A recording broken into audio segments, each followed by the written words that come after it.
Assalamualaikum warahmatullahi wabarakatuh. Salam sejahtera untuk kita semua. Pada kesempatan kali ini, kami, kelompok 5, akan menyampaikan materi presentasi kami yang berjudul Manajemen Persediaan.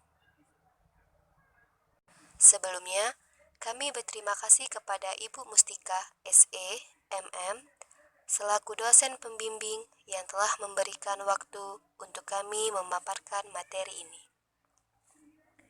Saya akan memperkenalkan anggota dari kelompok 5, yaitu Putri Anjani, Raden Reza, Oktaviananda, dan saya sendiri, Rizky Suarsi.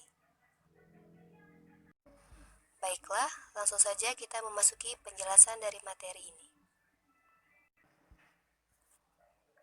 Pengertian manajemen persediaan merupakan sebuah bagian dari perusahaan yang memiliki tugas untuk mengatur persediaan barang yang dimiliki oleh perusahaan. Tujuan manajemen persediaan: 1. Memastikan adanya suatu persediaan melalui safety stock. 2. Memberi waktu luang untuk sebuah pengelolaan produksi dan pembelian. 3. Mengantisipasi suatu perubahan permintaan dan penawaran. 4. Menghilangkan atau mengurangi suatu resiko keterlambatan pengiriman bahan. 5. Menyesuaikan dengan jadwal suatu produksi. 6. Menghilangkan atau mengurangi suatu resiko kenaikan harga. 7. Menjaga persediaan bahan yang dapat dihasilkan secara musiman. 8. Mengantisipasi suatu permintaan yang dapat diramalkan. 9. Mendapatkan suatu keuntungan dari quantity discount. 10. Komitmen terhadap para pelanggan. Manfaat manajemen persediaan: 1. Dapat memberikan tekanan terhadap investasi modal di dalam persediaan di tingkat minimum. 2. Dapat mengurangi terjadinya pencurian dan kerusakan pada persediaan. 3. Dapat meminimalisir investasi untuk fasilitas serta peralatan yang dibutuhkan di gudang. 4. Dapat mengurangi kerugian dari jatuhnya harga di pasar. 5. Dapat dilakukan produksi yang lebih merata dengan selalu tersedia barang yang dibutuhkan. Fungsi manajemen persediaan: 1. Mengantisipasi kekurangan persediaan. 2. Mengantisipasi pesanan persediaan ternyata tidak sesuai dengan kebutuhan. 3. Berjaga-jaga jika persediaan yang dibutuhkan ternyata tidak ada di pasaran. 4. Menjamin lancarnya proses produksi. Metode manajemen persediaan: 1. Metode EOQ atau Economic Order Quantity, biasa disebut dengan metode kuantitas pesanan ekonomi, merupakan salah satu metode pengelolaan persediaan dengan cara membeli persediaan sesuai dengan pesanan yang diterima. 2. Metode MRP atau Material Requirement Planning, lebih dikenal dengan metode perencanaan kebutuhan material, merupakan metode pengendalian serta perencanaan persediaan untuk menjamin bahan baku selalu tersedia. 3. Metode JIT atau Just in Time. Metode ini punya istilah lain yaitu metode tepat waktu, memungkinkan perusahaan sebisa mungkin dibuat tidak menyetok atau memiliki persediaan. 4. Metode analisa ABC. Dalam metode ini dilakukan penggolongan persediaan di mana dalam penggolongan tersebut adalah nilai serta persediaan. 5. Metode periodic review. Dalam metode ini memungkinkan dilakukan pemesanan persediaan bahan dalam jangka waktu yang sama. Jenis-jenis manajemen persediaan: 1. Bahan baku atau barang mentah. Bahan baku merupakan jenis persediaan Yang pertama, manajemen harus mampu memastikan ketersediaan bahan baku ini karena merupakan sesuatu yang wajib ada. 2. Barang setengah jadi. Barang setengah jadi merupakan jenis kedua yang diperlukan dalam manajemen inventory. Masih berhubungan dengan proses produksi, barang setengah jadi biasanya akan didistribusikan ke pabrik lain untuk diteruskan menjadi barang jadi. 3. Barang jadi. Setelah proses produksi menggunakan bahan baku mentah dan setengah jadi, maka dihasilkan barang jadi untuk dipasarkan. 4. Barang suplai. Barang suplai merupakan jenis barang lainnya yang harus dikelola oleh manajemen inventory. Barang ini harus dikelola dengan baik dan dipilah mana yang akan digunakan untuk produksi dan mana yang tidak. 5. Barang dagangan. Dalam manajemen inventory, barang dagangan harus jelas jumlah dan kemana saja jalur distribusinya. Sudut pandang bagian lain tentang persediaan. 1. Divisi pemasaran. Kalau untuk divisi pemasaran ini mengharapkan persediaan cukup untuk memenuhi kebutuhan pasar, terlebih kalau ada order melebihi target.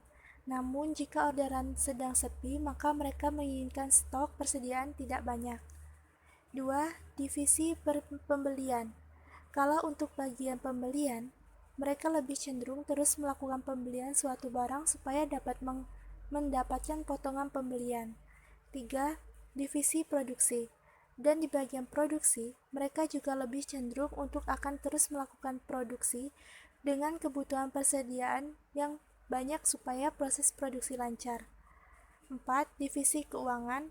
Dalam untuk tim keuangan, mereka juga akan jauh lebih cenderung untuk memilih pos persediaan serendah mungkin supaya bisa memaksimalkan dana yang ada untuk sebuah kebutuhan lainnya yang lebih menguntungkan.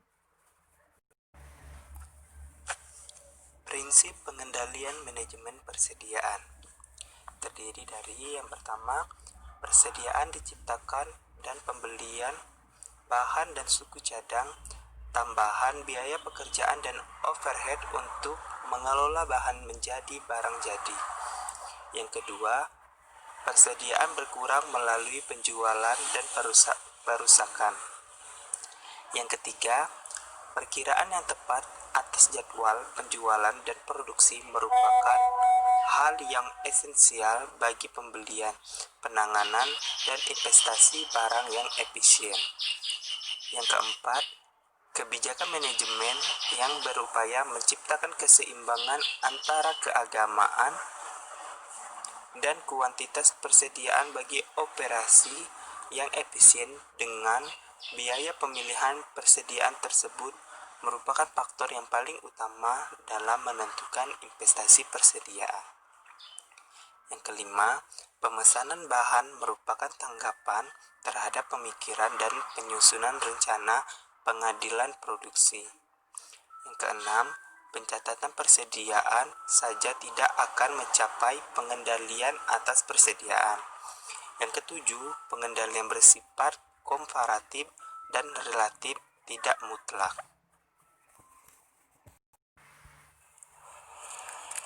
Pertimbangan manajemen persediaan.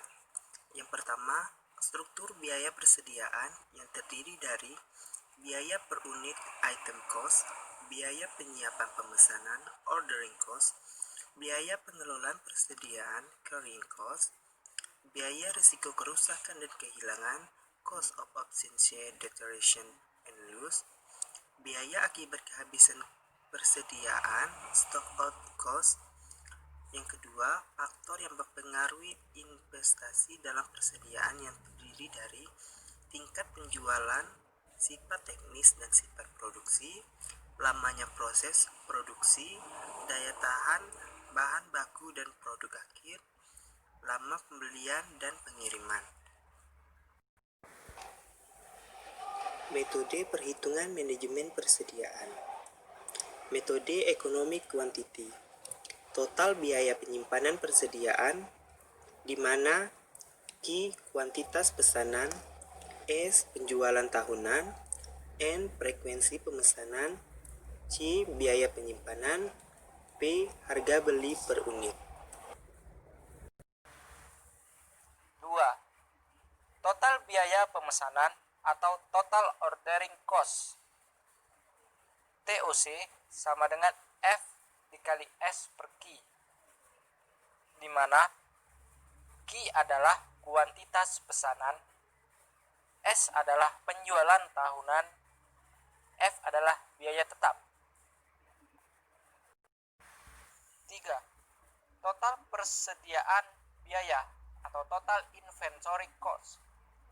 Total biaya persediaan TIC sama dengan TCC plus TOC, atau TIC sama dengan C per P dalam kurung Q per 2 tambah F dikali S per Q, di mana Q adalah kuantitas pesanan, S sama dengan penjualan tahunan, N sama dengan frekuensi pemesanan, C sama dengan biaya penyimpanan, P sama dengan harga per unit.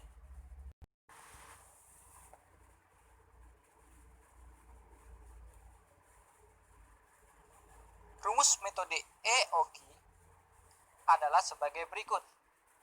EOQ sama dengan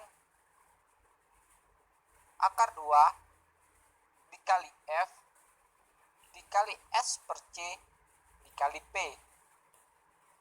di mana F adalah biaya tetap, S adalah penjualan tahunan, C adalah biaya penyimpanan, dan P harga beli per unit. Demikianlah hasil presentasi dari kelompok kami. Lebih dan kurangnya kami mohon maaf. Wabillahi taufiq walhidayah. Wassalamualaikum warahmatullahi wabarakatuh.